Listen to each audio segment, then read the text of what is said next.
মোৰ নাম মোহাম্মদ ৰফিকুল ইছলাম। মই BPFৰ অৰ্গেনাইজিং ছেক্ৰেটাৰী হিচাপে কাম কৰি আছোঁ। এতিয়া কথাৰ ভিতৰত কথা এটা হ'ল, যোৱাকালি কচুগাঁও ব্লক BPF অফিচত এটা শান্তি সভা পাতিছিলে আমাৰ ব্লক সভাপতিৰ নেতৃত্বত। গতিকে সেই শান্তি সভাখনত মোক মাতা হৈছিলে আৰু মই গৈছিলোঁ। তাত বিভিন্ন দল সংগঠনৰ, বিভিন্ন ৰাজনৈতিক দলৰ বিভিন্ন বুদ্ধিজীৱী মহল উপস্থিত আছিলে। সেই চেগতে ময়ো তাত উপস্থিত আছিলোঁ আৰু বিভিন্নজনৰ মন্তব্য তাত লোৱা হৈছিলে। মন্তব্যৰ আঁৰত গৈ যেতিয়া মোৰ মন্তব্য আহিল, তেতিয়া মই ভাষণ আকাৰত কিছুমান কথা তাত উল্লেখ কৰিছিলোঁ। আৰু মোৰ কথাৰ বিশেষ তাৎপৰ্য এইটোৱে আছিলে যে আমাৰ এই BTCত মাননীয় হাগ্ৰামা মহিলাৰীদেৱৰ চৰকাৰ BPF চৰকাৰ অহাৰ পিছত কিছুমান অঘটন, কিছুমান দুষ্কৃতিকাৰীয়ে কৰি আছে, বাৰম্বাৰ কৰি আছে। কৰি থকাৰ মূল কাৰণটোৱে হ'ল যে এই চৰকাৰখনক যাতে এক অস্থিৰ পৰিৱেশত ৰাখে, এই চৰকাৰখনৰ যাতে বদনাম হয়, বদনাম কৰাৰ স্বাৰ্থত এটা অদৃশ্য শক্তিয়ে এই চৰকাৰখনক মানে অৰাজকতা সৃষ্টি কৰাৰ কাৰণে কাম কৰি আছে অহৰহ।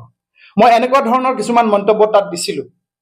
তো তাত বহুতো মানুহ আছিলে, 100, 150, 200 মান মানুহ তাত উপস্থিত আছিলে। তো মোৰ সেই নিউজটো কোনোবা এক দুষ্কৃতিকাৰীয়ে আনফৰ্চুনেটলি সেই নিউজটোক এডিট কৰি এনেকৈ এটা নিউজ বনাই দিলে যেনিবা মই আমাৰ BTCৰ চিফ মাননীয় হাগ্ৰামা মহিলাৰীদেৱৰ বিৰুদ্ধেহে কৈ আছোঁ। এনেকুৱা ধৰণৰ তাৎপৰ্যমূলকভাৱে নিউজটোক এডিট কৰি ব্যতিক্ৰম নিউজ এটা বনাই ফেচবুকত শ্বেয়াৰ মাৰা মই পৰিলক্ষিত কৰিলোঁ। গতিকে এই ঘটনাটোক মই তীব্ৰভাৱে সকীয়াই দিছোঁ, গৰিহণা দিছোঁ আৰু ধিক্কাৰ জনাইছোঁ। আৰু যিজন ব্যক্তিয়ে শ্বেয়াৰ মাৰি এই মোৰ নিউজটোক ব্যতিক্ৰম ৰূপত শ্বেয়াৰ কৰিলে, সেইজন ব্যক্তি নিজে সঠিক ৰাস্তাত আহক, অন্যথাই মই কিন্তু আইনৰ ঘৰত যোৱাৰ কাৰণে বাধ্য হ'ম। তাৰ নামত মই FIR দিয়াৰ কাৰণে বাধ্য হ'ম। আজি যিটো নিউজ দেখিছে, যিটো শ্বেয়াৰ মাৰা নিউজটো আছে, এই নিউজটোৰ লগতে মোৰ সম্পূৰ্ণ নিউজ যিটো আছে, এই সম্পূৰ্ণ নিউজটো আপোনালোকে চাব, তেতিয়া আপোনালোকে গম পাব আচলতে নিউজৰ তাৎপৰ্যটো কি আছিলে। গতিকে এনেকুৱা ধৰণৰ দুষ্কৃতিকাৰী আমাৰ সমাজত থকালৈকে সমাজখন এটা শৃংখলাবদ্ধ হ'ব বুলি মই নাভাবোঁ। গতিকে মই এই বিষয়টো লৈ হয়তো মোৰ এই নিউজ, আজিৰ এই নিউজটো, আজি মই আপোনালোকৰ যোগেদি যিটো প্ৰেছ মিট দিছোঁ, এই প্ৰেছ মিটটো হয়তো প্ৰশাসনৰ কোনো উচ্চ বিষয়ববীয়াও দেখিব। গতিকে সেই সকললৈও মোৰ বিনম্ৰ অনুৰোধ যে এনেকুৱা ধৰণৰ দুষ্কৃতিকাৰী, যিসকল দুষ্কৃতিকাৰীৰ দ্বাৰা সমাজখন সদায় এটা উশৃংখল পৰিস্থিতিৰ সৃষ্টি হৈ যায়, উশৃংখল পৰিৱেশৰ সৃষ্টি কৰে, তেনেকুৱা ধৰণৰ দুষ্কৃতিকাৰীসকলক পুলিচে যাতে পুলিচৰ আওতাত লৈ আইনী ব্যৱস্থাত সিহঁতক কঠোৰৰ পৰা কঠোৰ শাস্তি দিয়ে। এই সিদিনা কোকৰাঝাৰত এজনী পাগলী ছোৱালী এজনীক ৰেপ কৰা হৈছিলে, ধৰ্ষণ কৰা হৈছিলে বুলি এটা অভিযোগ উঠিলে। সেই ৰেপ কৰাৰ উদ্দেশ্য লৈ কিছুমান দুষ্কৃতিকাৰীয়ে কোকৰাঝাৰ চহৰখনত এক উশৃংখল পৰিৱেশৰ সৃষ্টি কৰিলে। তাত মানে সাম্প্ৰদায়িক সংঘৰ্ষ লাগু হৈ আছিলে। সেই সময়তেই আমাৰ BTCৰ চিফ মাননীয় হাগ্ৰামা মহিলাৰীদেৱৰ নেতৃত্বত আৰু আমাৰ কোকৰাঝাৰ প্ৰশাসনৰ নেতৃত্বত এক কঠোৰ হাতেৰে সেই পৰিস্থিতি, তাত কোনো ধৰণৰ উশৃংখল সৃষ্টি নহ'ল।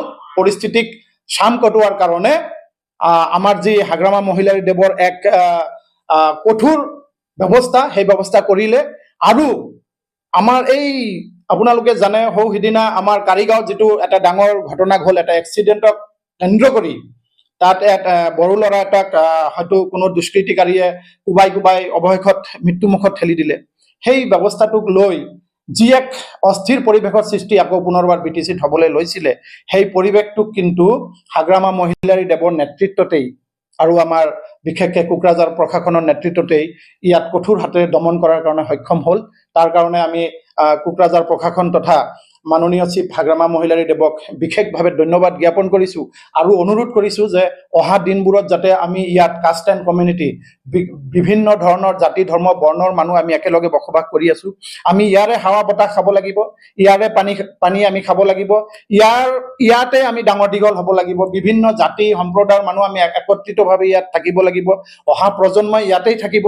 গতিকে আমি চবেই তালমিল কৰি একেলগে ভাতৃত্ববোধেৰে যাতে ইয়াত আমি চলিব পাৰোঁ, তাৰ কাৰণে মই গোটেই জাতি জনগোষ্ঠীক মই বিনম্ৰভাৱে অনুৰোধ কৰিছোঁ যে নতুন বছৰত আমি ভৰি দিছোঁ 2026ত, যাতে এই নতুন বছৰটো আমি এক আনন্দ উল্লাসেৰে শান্তিময় পৰিৱেশত যাতে ইয়াত আমি পাৰ কৰিব পাৰোঁ, এয়াই মই এই BTC বাসী ৰাইজক অনুৰোধ কৰিছোঁ। ধন্যবাদ।